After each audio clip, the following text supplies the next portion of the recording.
ಕಲಬುರಗಿ ನಾಗರಿಕ ಹೋರಾಟ ಸಮಿತಿಯಿಂದ ಇವತ್ತು ಕರ್ನಾಟಕದಲ್ಲಿ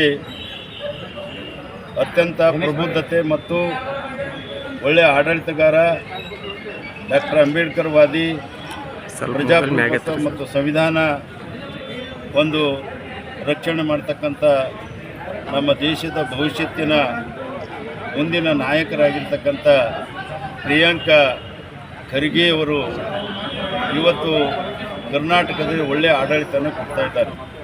ಅದರ ಜೊತೆಗೇ ಪ್ರಜಾಪ್ರಭುತ್ವ ವ್ಯವಸ್ಥೆಯಲ್ಲಿ ರಾಷ್ಟ್ರ ಮಟ್ಟದಲ್ಲಿ ಇರ್ತಕ್ಕಂಥ BJP ಮತ್ತು ಕರ್ನಾಟಕದಲ್ಲಿ ನಡೆಸ್ತಕ್ಕಂಥ BJP ವಿಚಾರಗಳ ಬಗ್ಗೆ ಅವರನ್ನು ನಗ್ನ ಮಾಡಿ ಅದು ಏನಂತಂದರೆ ಅವರಿಗೆ ಸರಿಯಾದಂಥ ಉತ್ತರವನ್ನು ಕೊಡೋದ್ರ ಮುಖಾಂತರ ಪ್ರಜಾಪ್ರಭುತ್ವ ಮತ್ತು ಸಂವಿಧಾನ ಮತ್ತು ಕಾಂಗ್ರೆಸ್ಸನ್ನು ಮಜಬೂತ್ ಮಾಡ್ತಕ್ಕಂಥ ವ್ಯಕ್ತಿತ್ವ ಹೊಂದಿರತಕ್ಕಂಥ ಪ್ರಿಯಾಂಕಾ ಖರ್ಗೆ ಅವರನ್ನು ಅವರ ಬೆಳವಣಿಗೆಯನ್ನು ಮತ್ತು ಅವರ ಪ್ರಬುದ್ಧತೆಯನ್ನು ಅವರ ಕಮಿಟ್ಮೆಂಟ್ ಬಗ್ಗೆ ಇವರಿಗೆ ಯಾರಿಗೂ ಕೂಡ BJPದವರಿಗೆ ಸಹಿಸ್ಕೊಳ್ಳೋಕೆ ಆಗ್ತಾ ಇಲ್ಲ.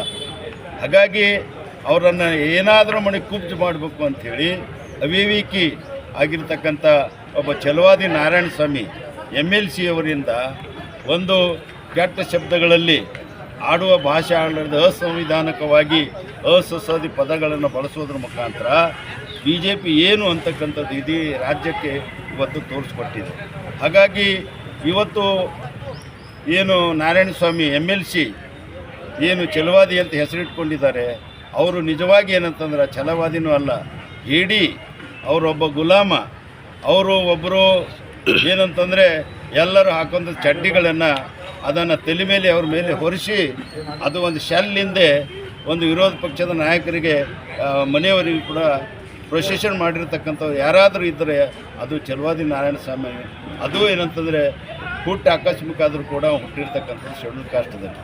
ಅಂಥವ್ರಲಿಂದ ಇಂಥ ಹೀನ ಕೆಲಸನ ಮಾಡೋದ್ರ ಜೊತೆಗೇ ಇವತ್ತು ಒಬ್ಬ ಒಳ್ಳೆ ಮುತ್ಸದ್ದಿ ಒಬ್ಬ ಡೈನಾಮಿಕ್ ಆಗಿರ್ತಕ್ಕಂಥ ಏನು ಪ್ರಿಯಾಂಕಾ ಖರ್ಗೆ ಅವರಿಗೆ ತೇಜೋವಧೆ ಮಾಡೋಕ್ಕೋಸ್ಕರವಾಗಿ ಅವರಿಗೆ ಕೇವಲವಾಗಿ ಕೆಟ್ಟ ಭಾಷೆಯಲ್ಲಿ ಮಾತಾಡ್ತಕ್ಕಂಥದ್ದು ನಮ್ಮ ಈ ಹೋರಾಟ ಸಮಿತಿ ಎಲ್ಲರೂ ಉಗ್ರವಾಗಿ ಅದನ್ನು ತೀವ್ರವಾಗಿ ಖಂಡಿಸ್ತೀವಿ.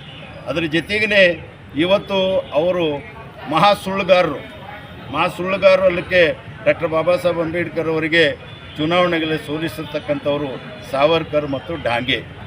ಅವರು ಓನ್ ಹ್ಯಾಂಡ್ ರೈಟಿಂಗ್ನಲ್ಲಿ ಲೆಟ್ರ್ ಬರೆದಿದ್ದಾರೆ. ಆ ಲೆಟ್ರ್ ಕೈಯಲ್ಲಿ ಹಿಡ್ಕೊಂಡು ಮಲ್ಲಿಕಾರ್ಜುನ ಖರ್ಗೆ ಅವರು ಭಾಷಣ ಮಾಡಿದ್ದಾರೆ. ಅದು ಲೆಟ್ರ್ ಕೈಯಲ್ಲಿ ಹಿಡ್ಕೊಂಡು ಸಿದ್ದರಾಮಯ್ಯವರು ಭಾಷಣ ಮಾಡಿದ್ದಾರೆ. ಅದು ಕೈಯಲ್ಲಿ ಹಿಡ್ಕೊಂಡು ಪ್ರಿಯಾಂಕಾ ಖರ್ಗೆ ಅವರು ಭಾಷಣ ಮಾಡಿದ್ದಾರೆ. ಇವರಿಗೆ ಸವಾಲು ಹಾಕ್ತಾರೆ ನಾರಾಯಣಸ್ವಾಮಿ ಅವಿವೇಕಿ. ಏನಂದರೆ 1,05,000 ರೂಪಾಯಿ ಕೊಡ್ತೀನಿ, ಅದು ನಿಜವಾಗಿ ಪ್ರೂವ್ ಮಾಡಿ ತೋರಿಸ್ತಾರೆ. ಅದು ಬರೆದಿರೋದೇ ಡಾಕ್ಟರ್ ಬಾಬಾ ಸಾಹೇಬ್ ಅಂಬೇಡ್ಕರ್ ಲೆಟ್ರ್, ಅವ್ರ ಹ್ಯಾಂಡ್ ರೈಟಿಂಗ್ ಇರ್ತಕ್ಕಂಥದ್ದು. ಅವರು ಪ್ರಿಯಾಂಕಾ ಖರ್ಗೆ ಅವರು ಸವಾಲು ಮಾಡಿದ್ರು, ಆಯ್ತಪ್ಪ ಇಂಥ ತೌಲ್ ಲೈಬ್ರರಿ ಇದೆ, ಇಂಥ ಪೇಜ್ದಾಗ ಇಂಥ ತೌಲ್ ಸಿಗ್ತಾ ಇದೆ.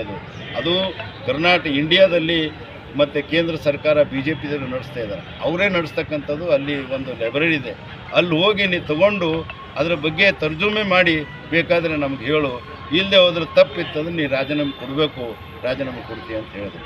ಅದು ಮುಗಿದ ಅಧ್ಯಾಯ. ಡಾಕ್ಟರ್ ಬಾಬಾ ಸಾಹೇಬ್ ಅಂಬೇಡ್ಕರ್ ಸಾವು ಆದಾಗ ಇವರಿಗೆ ನಾವು ಏನಂತಂದರೆ ಅವರಿಗೆ ಅವಕಾಶ ಕೊಡಲಿಲ್ಲ, ಸ್ಮಶಾನಕ್ಕೆ ಅವರಿಗೆ ದುಡ್ಡು ಕೊಡಲಿಲ್ಲ ಅನ್ನೋ ಒಂದು ಸಾಂದರ್ಭಿಕ ಒಂದು ಸನ್ನಿವೇಶನ ಬಳಸ್ಕೊಳ್ತಕ್ಕಂಥ. ಅವಾಗಲೂ ಕೂಡ ಕಾಂಗ್ರೆಸ್ಸಾಗ ಇವರೇ ಸೇರ್ಕೊಂಡ್ರು, ಮನುವಾದಿಗಳೇ ಸೇರ್ಕೊಳ್ಳೋದ್ರ ಮುಖಾಂತರ ಇವರ ಕಿರಿಕಿರಿನೇ ಅಲ್ಲಿತ್ತು. ಹಾಗಾಗಿ ಬಾಬಾ ಸಾಹೇಬ್ ಅಂಬೇಡ್ಕರ್ ಜೀವತಿದ್ದ ಕಾಲಕ್ಕೆ BJPದವರೇ ಏನು ಅಂಬೇಡ್ಕರ್ ಸಿದ್ಧಾಂತಗಳು ಗೋರಿ ಮಾಡಿರ್ತಕ್ಕಂಥವ್ರು BJPದವರು, ಸಂಘ ಪರಿವಾರದವರು, RSSದವರು. ಈಗ ಸಾವಾದ ಮೇಲೆ ಒಂದು ಗಾರ್ಲ್ಯಾಂಡ್ ಹಾಕ್ತೀರಾ? ಅವರೆಲ್ಲನೂ ಕೂಡ ಅವರು ಯಾರು ಜನರಿಗೋಸ್ಕರ ಹೋರಾಟ ಮಾಡಿರೋ ಆ ಜನರಿಗೆ ಸಾಮಾಜಿಕ, ಆರ್ಥಿಕ, ಶೈಕ್ಷಣಿಕವಾಗಿ ಮುಂದೆ ತರಲಿಕ್ಕೆ ನಿಮ್ಮಲ್ಲಿ ಏನೋ ಕಾರ್ಯಕ್ರಮ ಇದ್ದಾವ? ಅವರ ಈ ದಲಿತ, ಹಿಂದುಳಿದ, ಅಲ್ಪಸಂಖ್ಯಾತರ ಮಕ್ಕಳಿಗೆ ಸ್ಕಾಲರ್ಶಿಪ್ ಕೊಡ್ಲಿಕ್ಕೆ ಏನಾದರೂ ನಿಮ್ಮಲ್ಲಿ ಸರಳತೆ ಇದೆಯಾ? ಅಥವಾ ಅವರಿಗೆ ಏನಾದರೂ ಸರ್ಕಾರಿ ನೌಕರಿಗಳನ್ನು ಕೊಟ್ಟು ಅವ್ರಿಗೆ ಮುಖ್ಯವಾಹಿನಿಯಲ್ಲಿ ತರಬೇಕು ಅಂತಕ್ಕಂಥದ್ದು ನಿಮ್ಮಲ್ಲಿ ಏನಾದರೂ ಉದ್ದೇಶ ಇದೆಯಾ? ಅಥವಾ ಬ್ಯಾಕ್ಲಾಗ್ ಹುದ್ದೆಗಳು 1 ಲಕ್ಷ ಗಟ್ಟಲೆ ಅವು ಏನಾದರೂ ತುಂಬ್ತಾ ಇದ್ದೀರಾ? ಅಥವಾ ಇವರು ನಾವು ಇಡೀ ರಾಷ್ಟ್ರದಲ್ಲಿ 24.1% ಇದು, 25% ಟೋಟಲ್ ಬಜೆಟ್ನಲ್ಲಿ 25% ಕರ್ನಾಟಕ ಇಟ್ಟಂಗೆ SCP TSP ಇಟ್ಟಿದ್ದೀರಾ? ಅಥವಾ ಬೇಟಿ ಬಚಾವ್ ಬೇಟಿ ಪಡೋ ಅಂತ ಹೇಳಿದ್ರಿ, ಯಾರೋ ಸುರಕ್ಷಿತವಾಗಿ ಇಂಡಿಯಾ ದೇಶದಲ್ಲಿ ಯಾರಾದರೂ ಹೆಣ್ಮಕ್ಳು ಇದ್ದಿದ್ದಾರಾ? ಆಮೇಲೆ ಗ್ರೀನ್ ಸಿಟಿ ಮಾಡ್ತೀವಿ ಏನು ಮಾಡಿದ್ರಿ? ಅಥವಾ ಏನಾದರೆ ಇವತ್ತು ನಾವು 15 ಲಕ್ಷ ದುಡ್ಡು ಹಾಕ್ತೀವಿ ಅಂತ ಹೇಳಿದ್ರಿ, ಎಲ್ಲಿ ಹಾಕಿದ್ರಿ? ಒಂದು ವರ್ಷಕ್ಕೆ 2 ಕೋಟಿ ಏನಂತಂದ್ರೆ ಯುವಕರಿಗೆ ಕೆಲಸ ಕೊಡ್ತೀನಿ ಅಂತ ಹೇಳಿದ್ರಿ, ಎಲ್ಲಿ ಕೊಟ್ಟಿದ್ರಿ? ಯಾವುದು ಮಾಡಿದ್ರಿ ನೀವು? ಇಡೀ ದೇಶವನ್ನು ಮಾರ್ಕೊಂಡು ಏನಂತಂದರೆ ಅದಾನಿ ಕಾಲಿಗೆ ಹಾಕ್ತಾ ಇದ್ದೀರಿ. ಕೇವಲ ಬಟ್ ಮ್ಯಾಗ 2 ಜನರಿಗೆ ಇವತ್ತು ಶ್ರೀಮಂತರು ಮಾಡ್ತಾ ಇದ್ದಾರೆ.